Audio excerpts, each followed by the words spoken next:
If I were to be in Jaganmohan Reddy's position, Jaganmohan Reddy పొజిషన్లో నేనుంటే ఒక్కరోజు కూడా మిస్ అవ్వకుండా శాసనసభకు వస్తా. సిగ్గుపడాల్సిన అవసరం లేదు.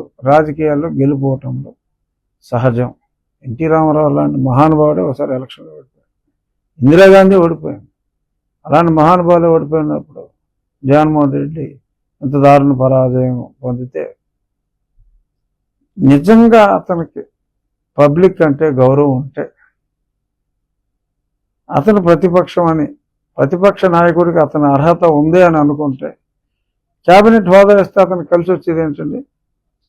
ఆ టీఏ-డిఏలు ఆ కారే కదా, ఇంకా అంతగానే ఏమన్నా ఉంటుందా?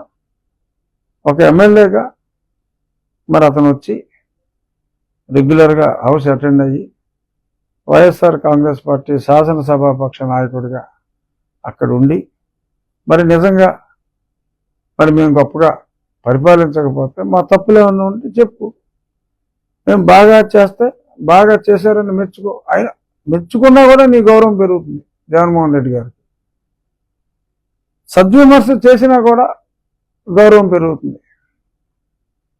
ఏడుచుకుంటూ నాకు స్టేటస్ ఇవ్వలేదని, ఇవ్వాల్సిన అవసరం లేదు, ఇవ్వకూడదు, అయినప్పటికీ కూడా ఏదో గిల్లిగజ్జం పెట్టుకుని నేను రాను అని అంటే, రాబోయే ఎలక్షన్లో ప్రజలు ఇంకా దారుణంగా ఓడించే అవకాశం ఉంటుందనేది నా వ్యక్తిగత అభిప్రాయం.